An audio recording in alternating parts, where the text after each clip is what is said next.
The title of this video is How Your Chakras Block You. Most people have heard the word chakra, but they may not understand the full implications of what they are or how profoundly they shape your emotional life and your relationships, but especially your spiritual evolution. And this is because they store unresolved emotional memories, they store karmic energies, subconscious identities, and all kinds of subtle energy programs that shape your life long after the original experiences are forgotten. This video is intended as a preparation for the guided meditation that's to follow in a separate video, where I'll be guiding you through chakra clearing and healing. Chakras are not metaphors. They're not symbolic ideas. They're not mythological constructs that somebody came up with. They're actual functional energy centers, and they exist within the human subtle body. Each chakra works a little bit differently from the other ones. So each chakra processes specific categories of your life experiences in a unique way. Each one stores memories, and they have emotional imprints, and they govern how you react and what you attract, and also what you repel. So in other words, they have a lot to do with what you experience. This is because the chakras are active energy centers, and they govern your emotions, they govern your personal power, your capacity for love, and whether it's unconditional or conditional. They affect your perceptions and interpretations and your conclusions and your beliefs. And ultimately, all of this affects your spiritual evolution. So in this video, I'm going to give you a grounded understanding of the chakra system, how it works, why imbalances happen, why many spiritual practices fail when this foundation is ignored. This teaching is for those who feel they may be stuck despite years of meditation and attempts at meditation or spiritual practices, and they want a deeper understanding of how this actually works. You'll find it helpful to understand how your energies are processed through your chakra system as a preparation for the guided meditation that I'm going to guide you through in the separate video that's going to follow this one. This particular video is more of a deep dive into the energetic architecture of the human system, how these subtle energies affect healing, and how they unfold your life experiences over time. The chakras are somewhat cone-shaped little energy centers with the wide opening out in front, and they function like adjustable lenses, kind of like the iris of the eye or lens of a camera. They open and close as needed, and they rotate in both clockwise and counterclockwise directions. Each chakra, in addition, is like a little computer. So it processes information unique to that chakra. It stores the energy and the memory and the information a little bit differently from the other chakras. Some people have chakras that are completely shut down and blocked. Some have cords attached. Some have chakras that are barely spinning. Some have pictures in them. And this is all normal because we accumulate all kinds of energies as we go through life. And if you never cleared it, then they've accumulated. And if the chakra is being blocked by some of this energy that you've collected, then your life might be feeling blocked. So you might be feeling stuck. There is nothing right or wrong about how much a chakra should be open. You know, I hear a lot of people would like to have all their chakras wide open.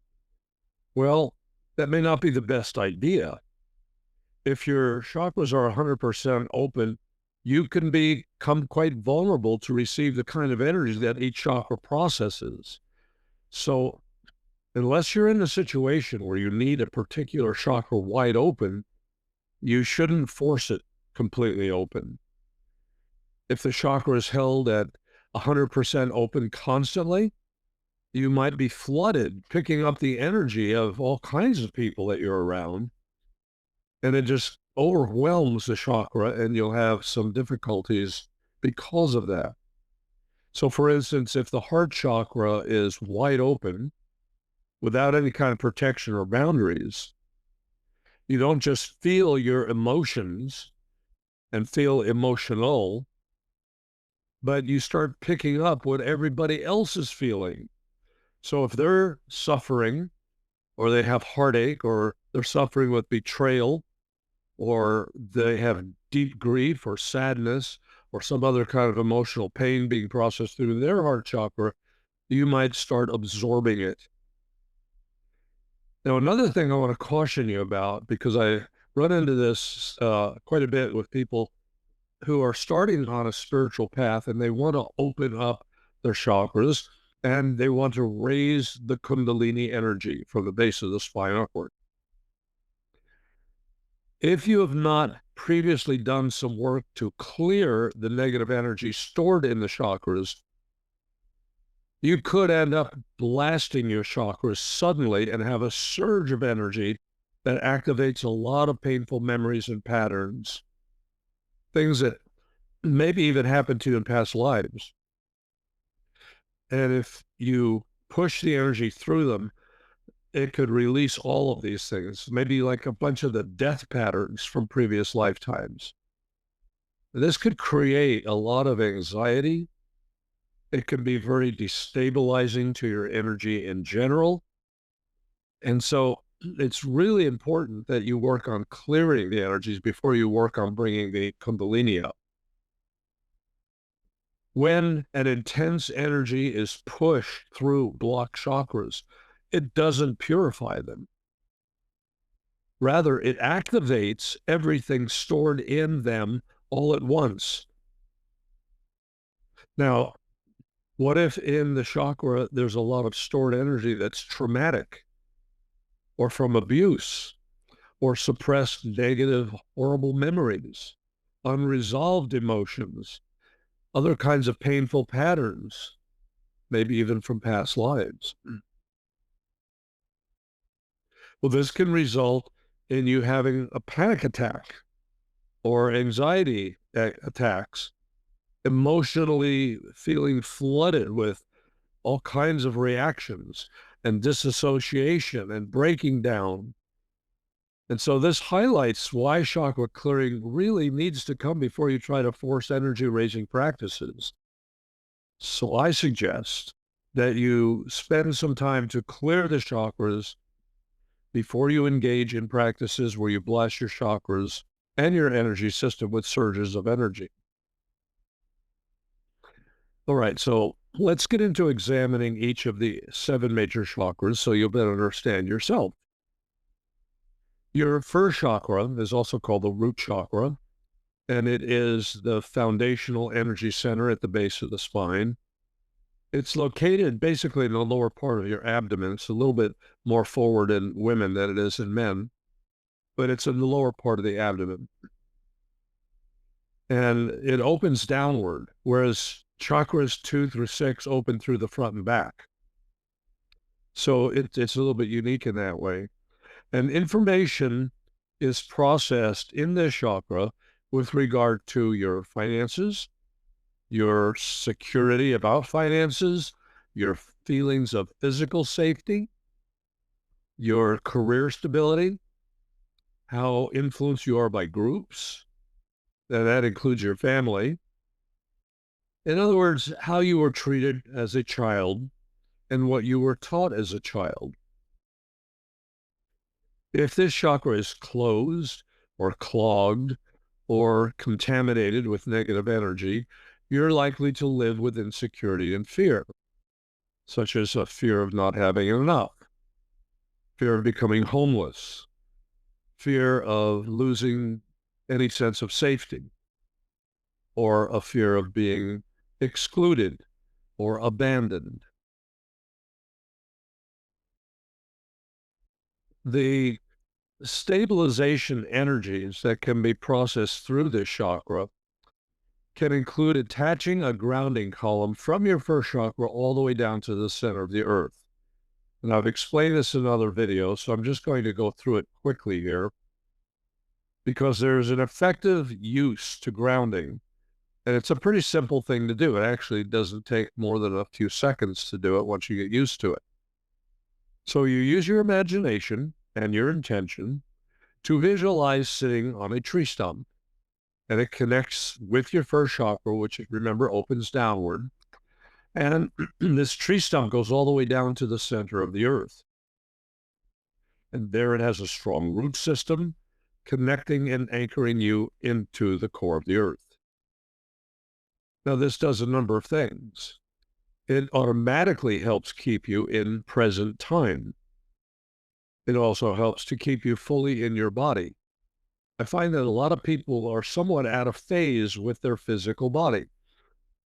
And a lot of times their being, their uh, consciousness is outside of their body a little bit, usually in front, but it could be sometimes to the side or the back, but most times it's in the front.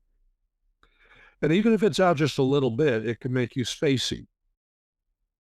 And a lot of people have brain fog and they think, well, maybe I need a different supplement or I need to do something to help my brain out, which might be true too. But you're always going to revert back to being spacey if you're not fully in your body. And grounding helps you to be grounded in the body. Another feature and advantage of being well grounded is it makes you so much more immune to the ideas and the energies that you're exposed to when you're around other people. You know, people can be directing all kinds of energy at you. Maybe they're mad at you about something, or you're getting into an emotional discussion about religion or politics or something. And as you're discussing it, you could be absorbing the other person's energy and not even realizing it. And then it throws you off for the rest of your day and you don't even figure out why. Well, if you're well grounded, that will be far less likely to happen. Okay, let's move to the second chakra. This one is about 2 inches below the navel. And this is where your emotional sensuality and sexuality issues are processed, especially as they relate to relationships. This is also the center of your creativity and how you feel and act in relationships. So this is affected by how you were treated as a child. It affects your intimacy, your closeness, your desires, your spontaneity. And when this chakra is balanced and clear, it helps you to feel so much more excited about life. And you feel comfortable in your body. And you start feeling passionate and excited about life. And you also have a playfulness about you without any shame or inhibition. The second chakra is sometimes also referred to as the home of your inner child because it warehouses a lot of your childhood memories. And that includes the traumas and the abuse, how you were treated. It includes shame and other painful beliefs about yourself that you acquired when you were young. Healing this chakra is essential for emotional intimacy and for having healthy relationships. Unresolved trauma, suppressed feelings or emotions, or internalized guilt, maybe around certain desires that you might have, can lead to emotional numbness. It can create emotional blocks. It can create addictions or a fear of or avoidance of intimacy.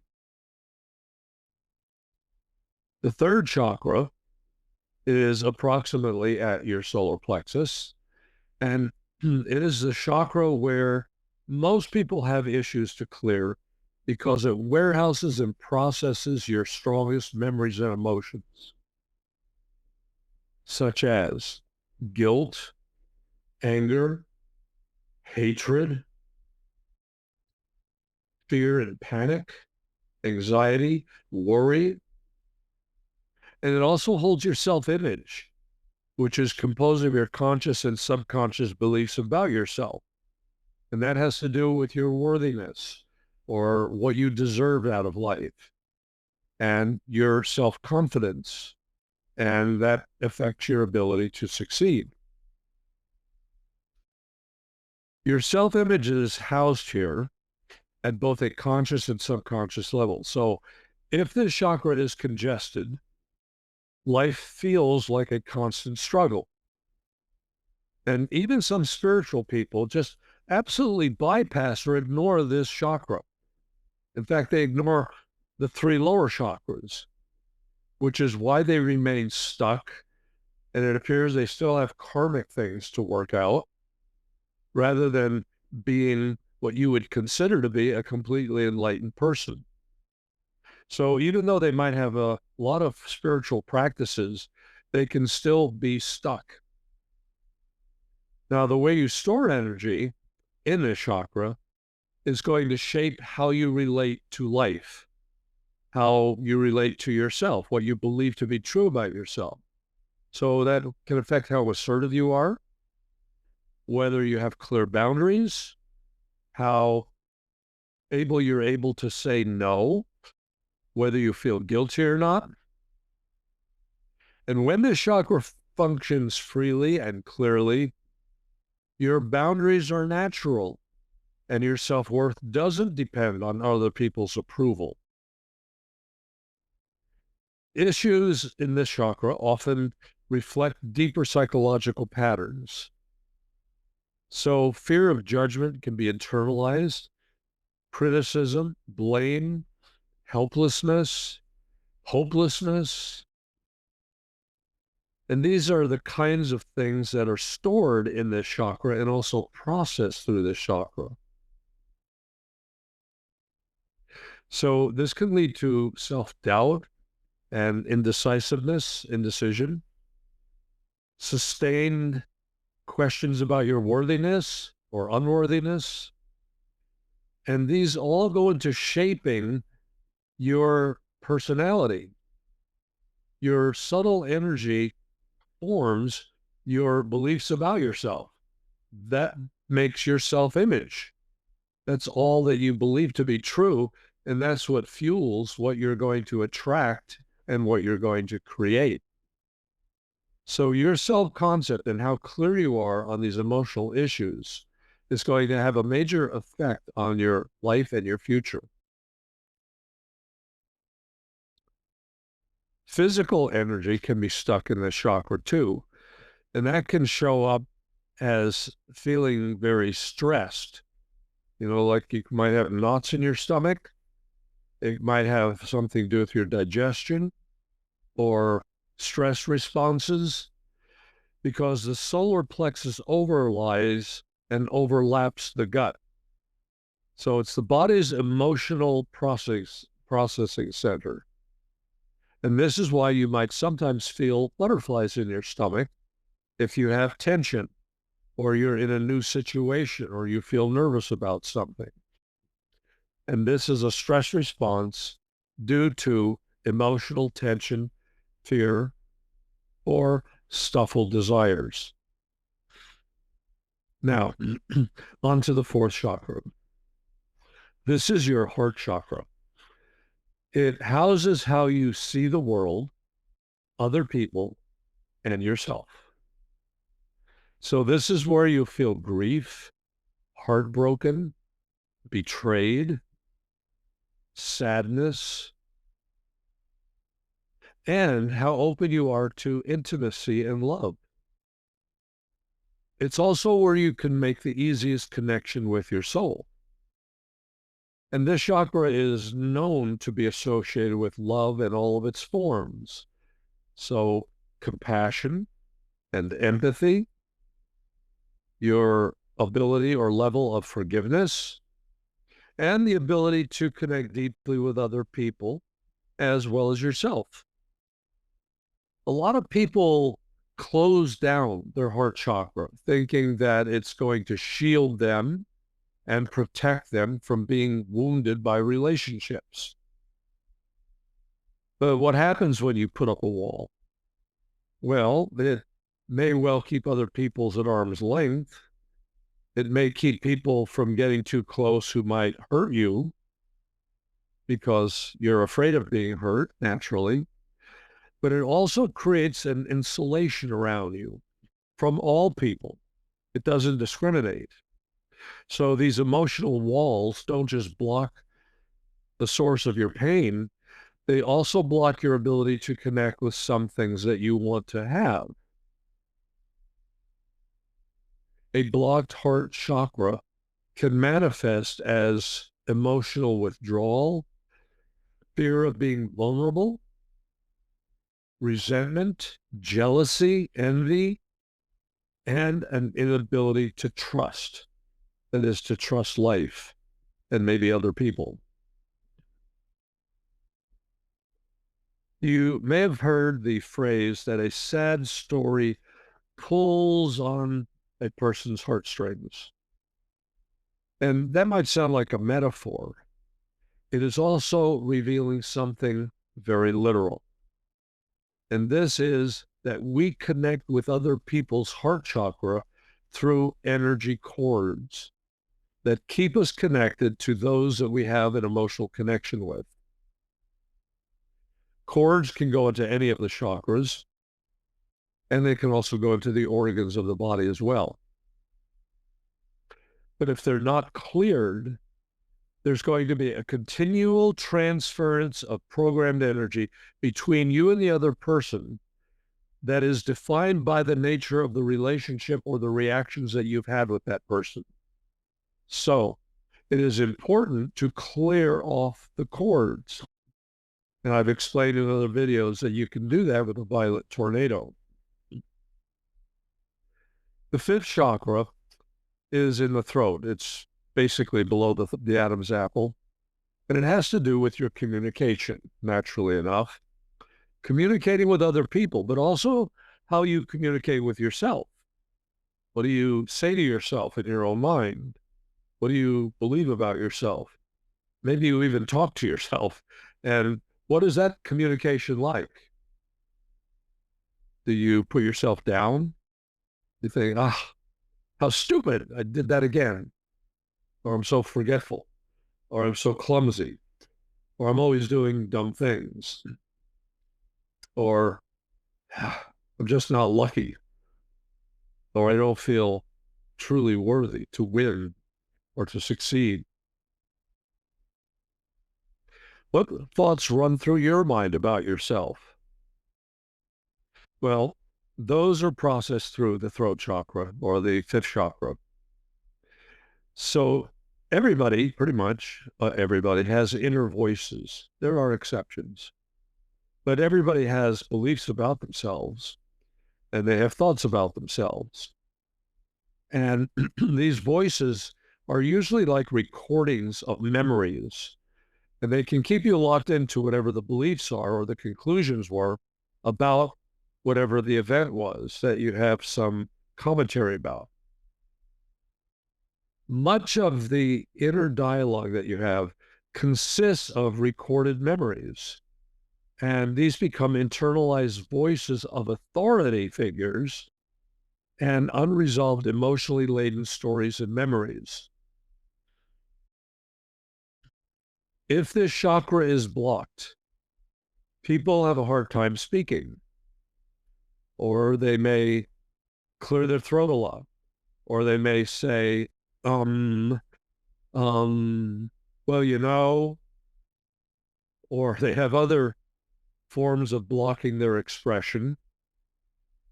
They may have difficulty expressing their boundaries, or even recognize their own thoughts as acquiring patterns rather than reality.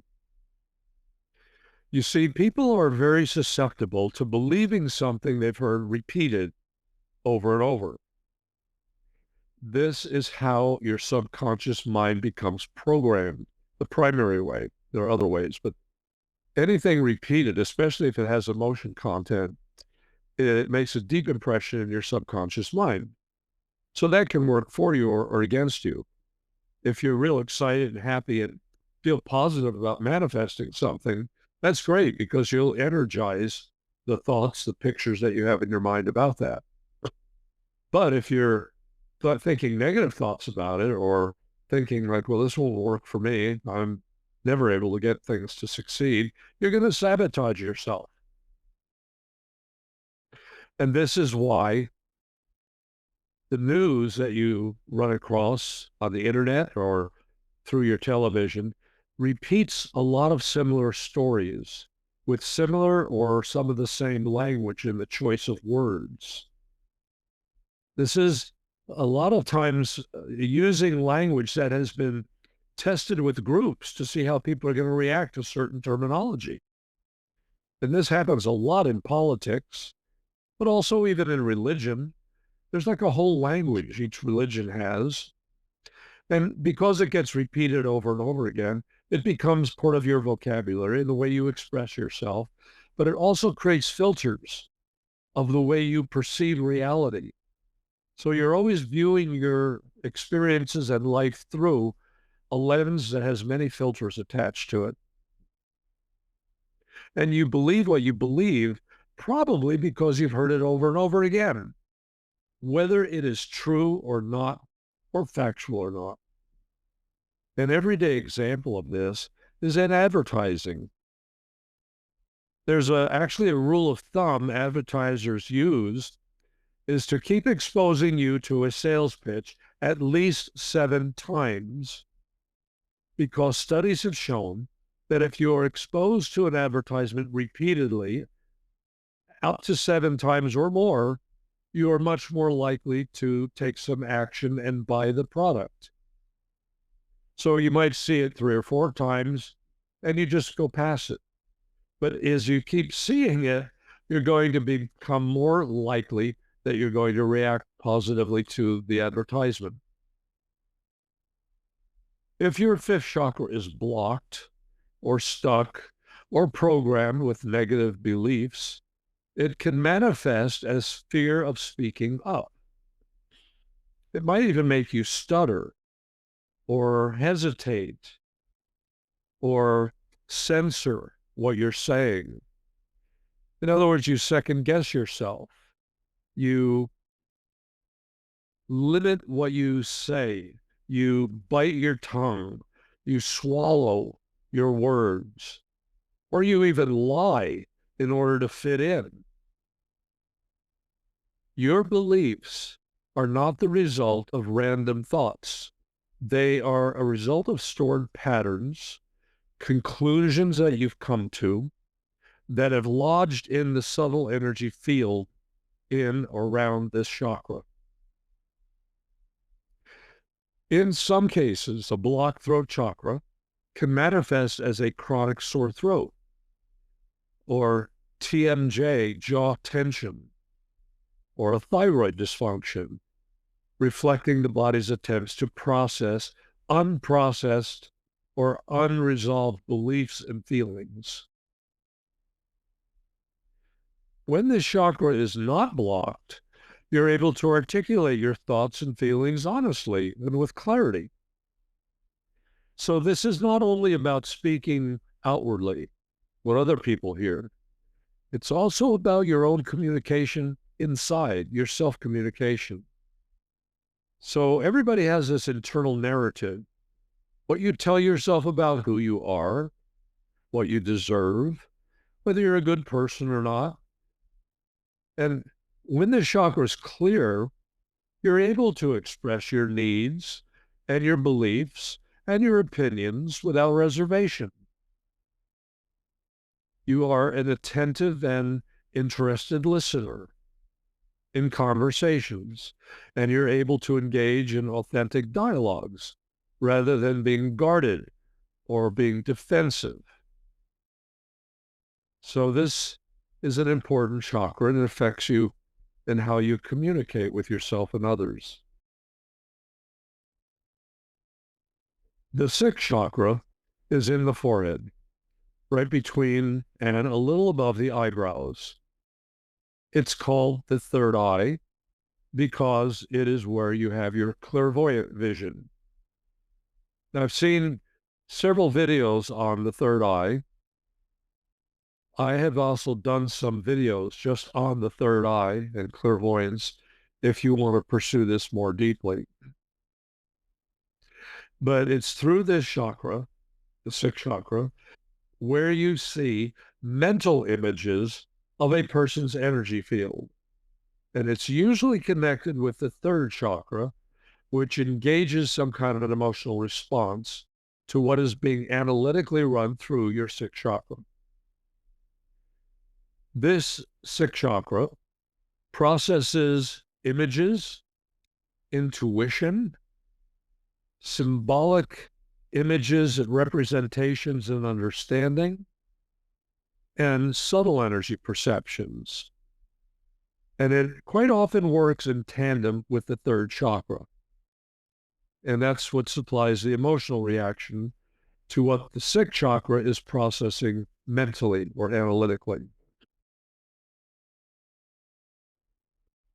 The chakra is also called the third eye because it enables you to perceive subtle meanings rather than reacting purely to what you are seeing and hearing from a person. When the chakra is clear, it feels like your intuition is also clear. You have more of a sense of direct, clear knowing that doesn't depend on logic or past information. And that's why it's sometimes called realization. And the realizations sometimes come in the form of flash visualizations or insights during a meditation or a deep reflective clarity and understanding, whereas blockages can manifest as confusion and indecision and brain fog or an inability to accept or access deeper understanding. Opening the third eye involves cultivating mental quietness and stillness while being present with a neutral witness consciousness. So you're actually receiving input all the time through your third eye or your sixth chakra, but in most cases, you're not paying attention to it. You're distracted by what you're getting through the other senses or what you're thinking about. Practices such as mindfulness meditation, visualization practices, and even intentions to open visual perception can all work to enhance the ability of this chakra to see and perceive subtle perception. So when you can perceive subtle energy through your sixth chakra, it gives you a much broader perspective on what's going on. Because actually, what you're seeing with your physical eyes and what you're hearing with your physical ears is a very limited amount of information. There's far more information available from tuning in with your intuition and your third eye and your ability to hear and listen and perceive subtle energy patterns. So developing the sixth chakra and clearing it is something that can enhance your life considerably. And I did a video on the subject of why becoming psychic or intuitive is really important for your spiritual progress. And I go through and explain quite extensively how that works and why it's true. Next, we come to the seventh chakra, which is at the top of your head. And this is your interface with your higher self and what I refer to as the highest enlightened awareness of your soul. It is your gateway to higher consciousness with spiritual unity. It's where you express unity consciousness. In classical systems, it is symbolized as a 1,000-petaled lotus, which indicates immeasurable, infinite potential, boundless awareness. This is the one that can take you to the heights of enlightenment. Now, I've never tried to count all the components of this chakra, but I think the reference to the chakra being a 1,000-petaled lotus is actually metaphorical, because what I have seen appears like more than 1,000 components.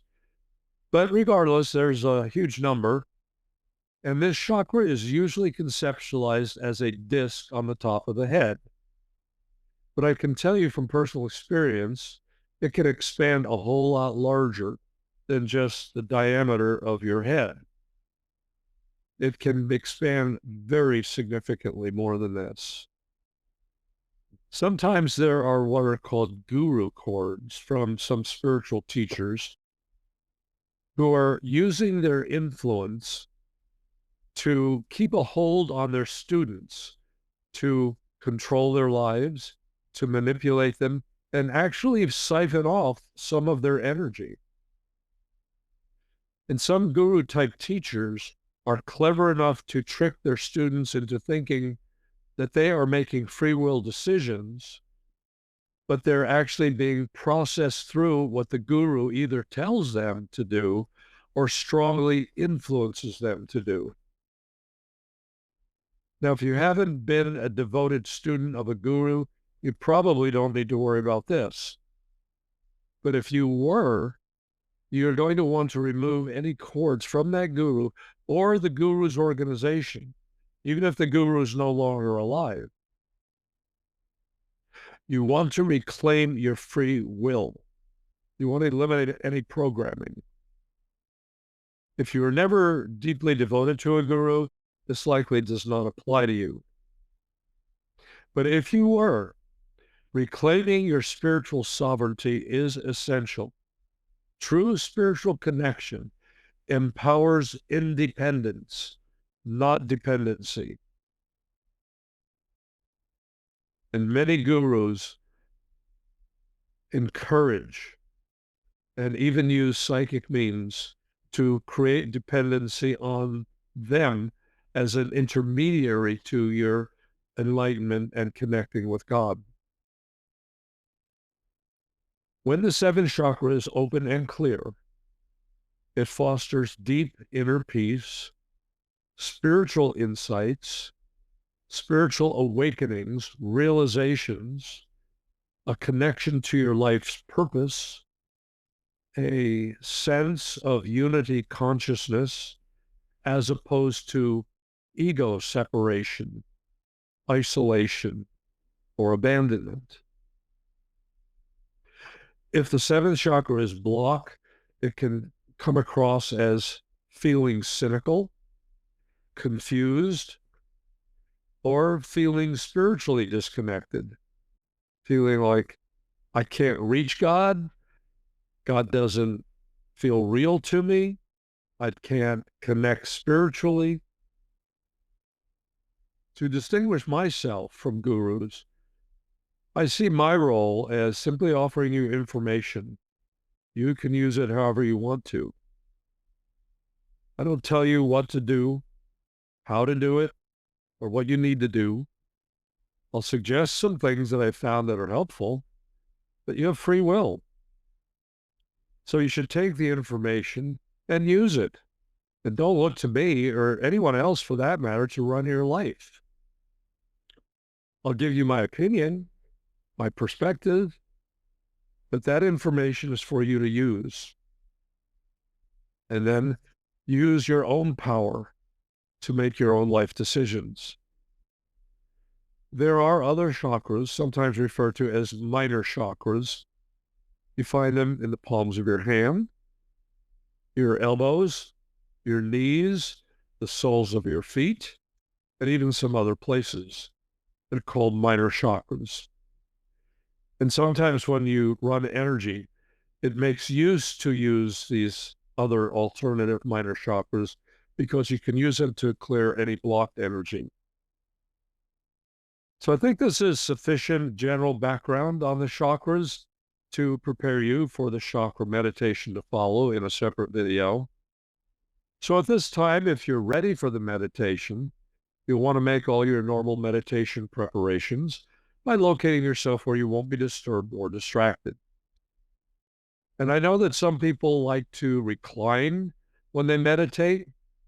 I generally think it's a better idea to be in a sitting position. Otherwise, you can tend to drift off. You don't need to be stiff or uncomfortable. Be comfortable. But if you're in a sitting position, you may find that you can get more out of the meditation. I'm going to guide you to bring in the awareness of the chakras, and you're going to be viewing them and processing some of the information that is channeled through them. So please take some time now, prepare your space for meditating, and choose a location where you won't be disturbed. And when you're ready, you can go to the following video, which is the guided meditation. I'm Jonathan Parker, and I'll join you there.